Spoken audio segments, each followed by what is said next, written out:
to talk a little bit more about the Trinitarian piece that you picked up on from Gunton, and I'm having a little hard time wrapping my mind around. I mean, because Nicaea, of course, is the flowering of Trinitarian theology. You know, so so I was just wondering how sort of there seems to be a bit of a jump to the Middle Ages. Oh, now for Gunton, kind of his big culprit really is Augustine, actually. He thinks that Augustine tended to sort of like essentially Platonize the biblical picture of God. And again, sort of brings about the situation where God is considered primarily as the creator, really creating through just sort of pure will. There's not much for the Father, for the Son, and the Spirit to do. Gunton sort of really sees Augustine kind of the culprit, which may not be a good reading, but that's sort of what he sees anyway. Pure will plus the archetypes in the mind of God.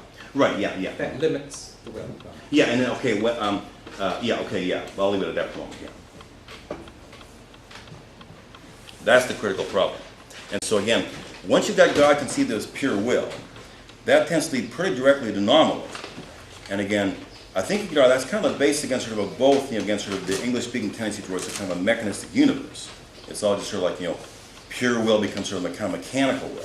And again, sort of the German questions are like, how does a human subject respond to God's will? That's sort of German subjectivism. Can I just follow up? I mean, because I'm not sure about. I guess I would want to be more persuaded. We might need to look at Augustine more fully because, his famous line, "Our hearts are restless until they rest in thee, O God." It's about, in the narrative he situates himself in the Confessions, is about his whole self being clothed eventually with Christ. So I want to hear more about that. Now, see, that part in Gunton, it's a pretty brief treatment of Augustine. And not being an Augustine scholar, I may get it wrong, I know, but basically, that's the thing he sees. Now, again, he may be kind of reading in some later developments, perhaps. Yeah. But that's the way he sort of sees it. The critical thing, sort of, again, missing the fact that basically, or, again, sort of reducing God to just sort of like the Father, the Creator. That's the key thing, basically, for Augustine. Again, maybe really a later development. Once you do that, the sort of nominalism pretty quickly follows. Okay, great overview. Wow. Geez. 20. Big picture. Anyway, it's like 1 minute per decade or something. But what I wanted to ask is, does that establish, that overview, does it establish a trajectory that allows you then to predict what we should be prepared for in coming years? Even without that,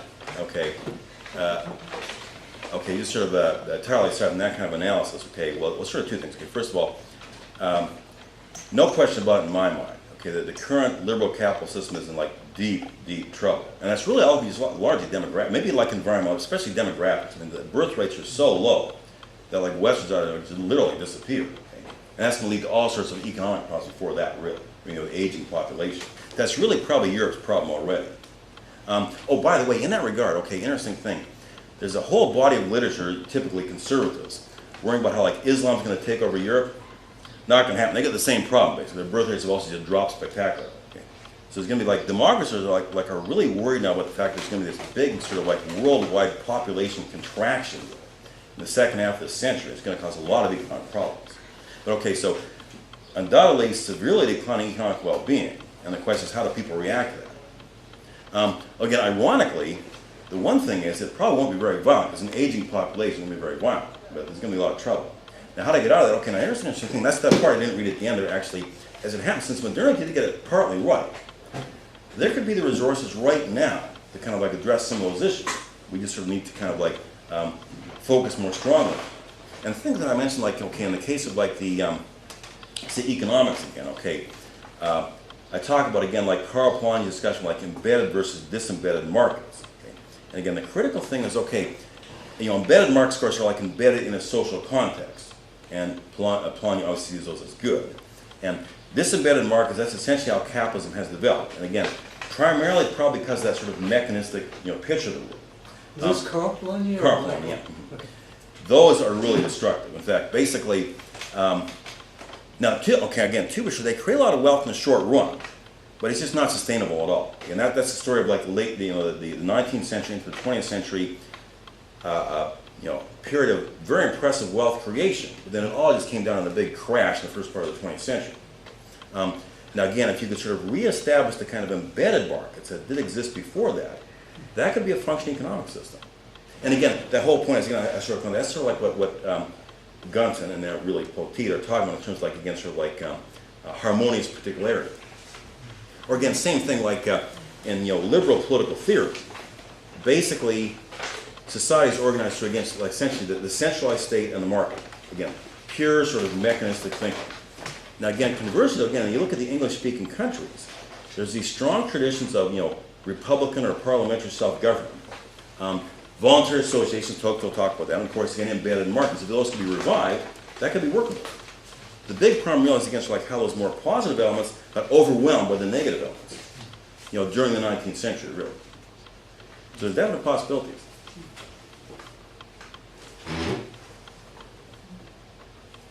It's like you covered it all. Well, maybe. Somewhat similar comment to the comment I made after Kiran's presentation.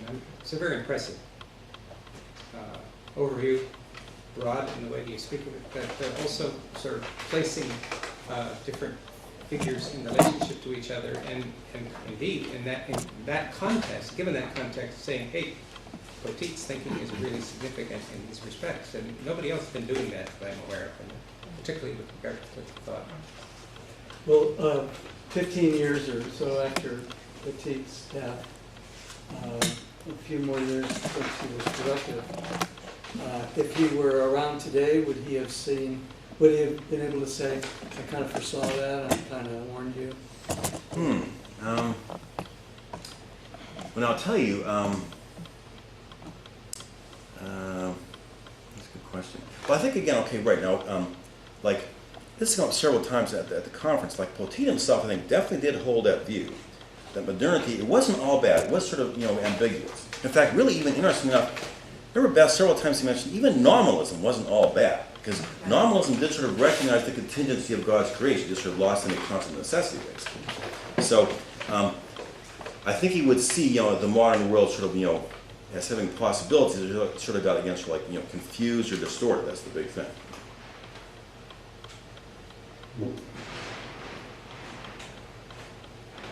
I apologize, I was not here.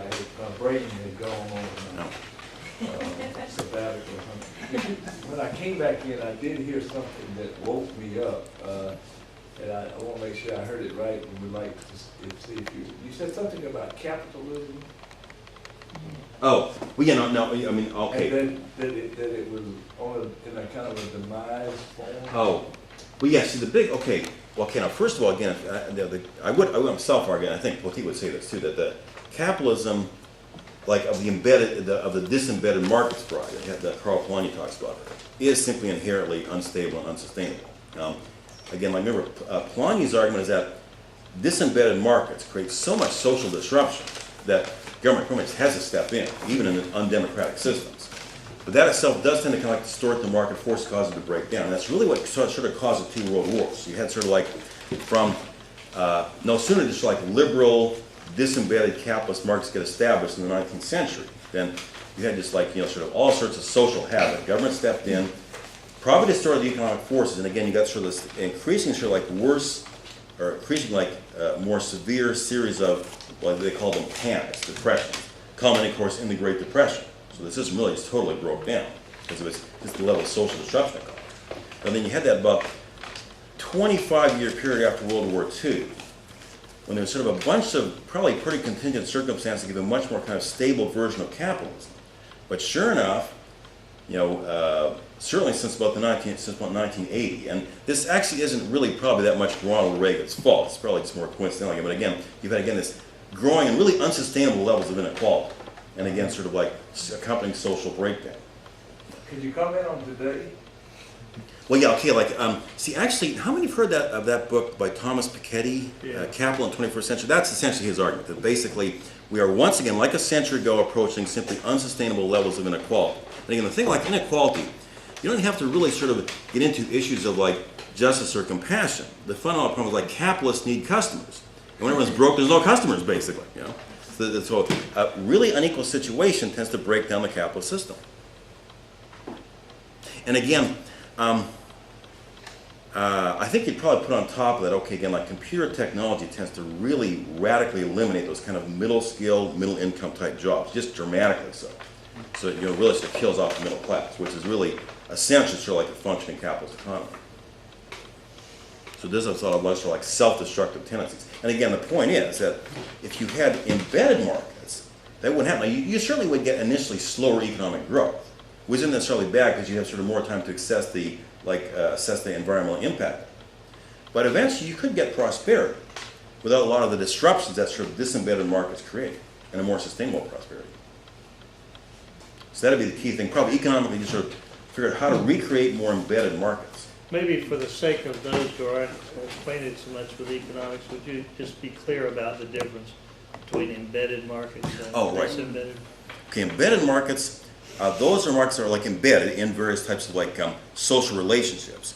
Disembedded, they're taken out. A simple example, okay, if you go back to up until around the early 70s, like lawyers are not allowed to advertise. Okay? And that was not for government, it's proven by their professional association because it sort of created sort of unseemly and ultimately destructive competition. Okay? Now, basically, since the early 70s, they're allowed to advertise. Sure enough, okay, you get this vast increase in the number of legal cases, okay, all sorts of much more questionable ethical practices, et cetera, okay, because again, you get this more intense competition. Oh, in that sense, okay, Polanyi would say conservatives and libertarians are wrong about competition. Modest competition is okay, but you know, cutthroat competition is just incredibly socially destructive. It may create some wealth in the very short run, but it's just not sustainable at all. And again, disembedded markets create cutthroat competition. Another example, okay, again, like when I was a kid, at least in Western Canada, there were pretty strict laws on how long stores could stay open. Basically, they were not allowed to stay open at night, except around Christmas time. And they had to be closed on Sunday, and also Monday, too. The thinking was, again, okay, basically, people who work in stores are going to be open on Saturday, should have 2 consecutive days to be at home with their families. Now, okay, sure enough, what happened was, okay, various types of political pressures broke that down. Now stores are open basically 24/7, okay? And of course it has this totally disruptive, effect on family life and neighborhood life. I'm still not clear how not being able to advertise is embedded and being able to advertise is not embedded. Okay, if there's the professional association has placed restrictions on advertising, it essentially limits the market. It's a much less sort of like, it really is less of a free market. Because you couldn't, you basically sort of do things more through personal contacts, things like that. So, say in the grocery store business, my daddy was a grocer. We closed on Sunday, closed Thursday afternoon, and all the stores did. So what happened was to embed it in a certain practice meant the competition was at least sort of fair to little stores and big stores. But once you open all the time, only the big stores can stay open. Little stores can't do it. Right. You got to sleep sometime. So that's a okay. Yeah. You know, when I went to, I'm sorry. Before we get up, Ben. I was an undergraduate at the college that Bruce spent his career in. And a fellow named Robert Theobald came and spoke. And basically he predicted the next 30 years. When is this? 1970. Okay. Okay. He predicted that technology would replace jobs and create surplus, and that we sort of had 2 paths. One was to distribute the surplus in the form of leisure, in which case people would work less and less. The work week has not been cut back for a very long time. And if it kept cutting back and cutting back, you'd have that profile you mentioned about all we do is consume and create art. The other path was what actually happened, which is that surplus is concentrated and concentrated and concentrated, while the jobs continue to be surplused, and as a result, you begin to get a feudal, a reemergence of the feudal system, basically that the process by which this happens is a kind of indwelling. you create a mechanism to indwell the intentions of the enterprise, and then they're automatically carried out. The voicemail system, et cetera, carries out the indwelt intention of that job. So I guess I'm wondering, where does that end? Oh, well, there's one little complication to that story, which no one anticipated like 40 years ago. That's actually, okay, although you do have like higher unemployment, and actually probably like real unemployment is a lot higher than the stated unemployment numbers. On the other hand, sort of oddly enough, a lot of the population works longer hours. And what's going on there basically probably is that, first of all, okay, people in sort of like professional type jobs, seeing the possibility of like losing their job, sort of basically just invent work to make it look like they're doing something important, and then work all these long hours. That, yeah, and that Conferences, we call conferences. those longer hours, and sort of the fact you have both husband and wife working in the market for long hours, tends to generate this vast service economy, where basically, with these very low wage jobs, or much of the sort of the lesser skilled population works, and often long hours just to like make ends meet. And then we replace those jobs too. Yeah. Like right now, our town right up the road just implemented a system where the garbage truck comes around, and one guy punches the button as he drives, and it does the trash, and that eliminated 2 extra jobs.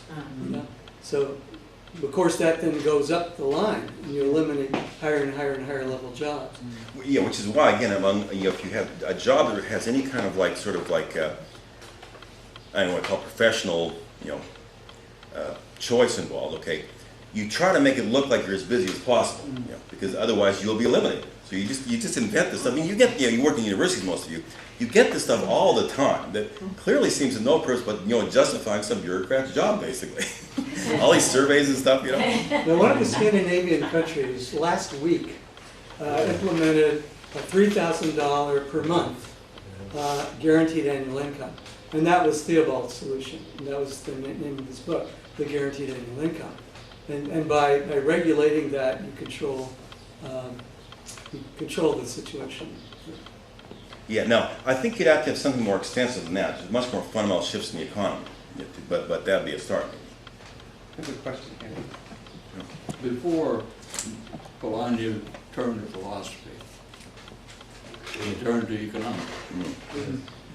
And I have never read Full Employment and Free Trade. I've not looked into his economic thought, but I'm confident you have. Do you find a consistency and a development from his economic thought to his philosophic thought? Good question. Okay. Actually, I haven't looked at his economic thought that much. The one thing he sort of like, on the basis of a few things he said, he's sometimes interpreted as a classical liberal, but that's not really correct, because he was okay. He was definitely very wary of centralized government and planning and that kind of thing. Right. But he also, in a number of places, he clearly states that he sees the market, the economic market, as kind of a reduction, a reduced version of sort of how truth and knowledge really get developed in the scientific community. So he wasn't really wild about markets either. I think he doesn't really say this, he probably can make kind of the same distinction Carl made between like embedded and disembedded markets or something like that. So he really kind of advocated a situation where, again, you definitely would try to, the market could be modified by government, but you want either the market or government getting too dominant. I've always wondered whether the sort of self-organization of an economic community is analogous to the tacit integration. Oh, He definitely one thing that we appreciated that Yeah. as an economic phenomenon, but he didn't want to give it all over to that. I think, I was just going to say, one important thing is his emphasis upon spontaneous coordination of independent initiatives is an accreditation, basically, of the individual persons making up the society within their embeddedness, if you will. So he really rejects the classical liberal philosophical foundation of sort of the social atoms. He rejects that entirely. Sounds sort of anarchistic almost. Well, not really, not the way Polanyi develops it. It has to do very much, it's anarchistic if you don't have this trust in the coordination of independent initiatives that Columbia has. Yeah, one thing about that, you know, it's an interesting thing, like, okay, right up to really pretty much the 1950s, there were just dozens of, you know, sort of alternate economic theories out there. Communism, of course, the most famous, but there are all sorts of sort of other alternatives to capitalism that some people were putting forward. And what basically happened was that, okay, the really at the time kind of unexpected success of that kind of regulated capitalism of the post-war period kind of killed off a lot of that debate. So basically, once that sort of regulated capitalism sort of faltered in the 1970s, the only alternative I had heard was basically laissez-faire again. But there were a lot of alternatives out there for a while. Does all this reading that you've done here in terms of Poteat, Polanyi, and everything shed any light on? You were talking about the latest book showing the tremendous inequality, and it's not going to get any better. And all we've done is sort of reinforce it by low taxes for the capital gains, lower taxes for capital gains than for secretaries. Well, how does this bear on how to create a more just society? What about justice? How does justice come into this? But he was saying that's not important. Oh, well, I was saying, Well, no, not justice so is important. It's just more that you can critique capitalism without talking about justice. You know, but actually the thing about that, okay, no, just a second, I'm just trying to thought there for a second. The situation like with taxes, okay, now, remember back in the 80s, the argument that was made was essentially, okay, you should have lower taxes on the wealthy because they'll invest and create more wealth. And that actually, okay, in certain situations that can make sense. The catch is, though, again, there's got to be some customers to buy the wealth you're creating, okay? And if everyone's broke, all that happens is you get this sort of absurd speculation in financial markets when you have lots of wealth concentrated in the hands of a few people. And eventually it always ends very badly. In fact, let's point out, like right now in the United States, income is unequally distributed as it was like in 1928. Guess what happened next year? All right. Oh, yeah. Oh, we're behind the piano. Now, this conference is called the Primacy of Person. Am I right? That's right. And it's my understanding that the postmodern thing emphasizes this kind of thing. Am I right? Postmodern or post-critical? Post-critical, I'm sorry. Yale had it the privacy of person, but we haven't changed it. My question has to do with the notion of that capitalism still is on the other side of this as a system. On the other side of what? It's still critical. Now, it ain't post-critical. Oh, yeah. The notion of capitalism would not fit Polanyi or Poteat's. Now, my question has to do with capital. Capital is the value of this culture. Labor is devalued. People who got capital make it in this culture. You look at the stock markets and what's happening, they make it. But in your labor, with the unemployment and the value of labor is devalued. Now my question has to do with, if we're talking about the primacy of persons, doesn't it make sense that we move from this thing of making money off of money, which means somebody can be born and never work a damn day in their life and be a millionaire by the time they're 16 or 17. Whereas this garbage worker that comes out here in my house, I'm sorry I'm going on but this is close to me, because King was assassinated going to walk with the garbage workers. And he was getting ready to put forward a guaranteed annual income as a part of his campaign. Now, I mean, I guess does that make sense? Well, now I'll tell you the one thing. Okay, to say that the capitalist system values capital but devalues labor, it may be more. It's sort of like values certain types of labor. Again, actually, in fact, that extremely abstract, ability to work with, computers and things like Hedge that, fund. reducing the roles to ones and zeros. I disagree with you on that, because the fact of the matter is, pardon me for interrupting, the control of the wealth of this country is in the hands of very few people. Oh, yeah, they're the guys who do the ones and zeros, yeah. Where the workers are left to take the crumbs and feel guilty if they don't have a job or they're unemployed. I'm talking about, doesn't it make sense in terms of this, was it post-critical? Is that post-critical? That labor should be the value, the gold standard. Well, maybe another way to put it is, okay, basically, you might say, again, like in a very Cartesian kind of culture, what is valued is you wouldn't see maybe as much labor as, again, sort of the abstract mind, which sort of fills with computers. Bodily labor, no, that's not really valued very much, no. But it's real important to understand, like, okay, like the thing you have going on like in present-day capitalism, that wealthy 1%, these people are not generally, you know, descendants of older wealthy capitalists. They really are kind of self-made people, okay? There's a very different elite now than even like 50 years ago. And actually, ironically, that elite of 50 years ago probably had sort of a greater public spirit to it, actually. But yeah, I mean, the present-day elite, they're primarily self-made people who kind of got in the right place at the right time with the right skills, made these incredible fortunes, you know, basically through various types of computer technology.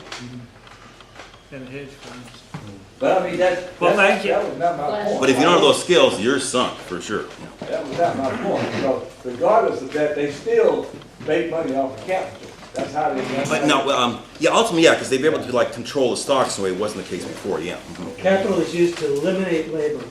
That's right. Thanks a lot.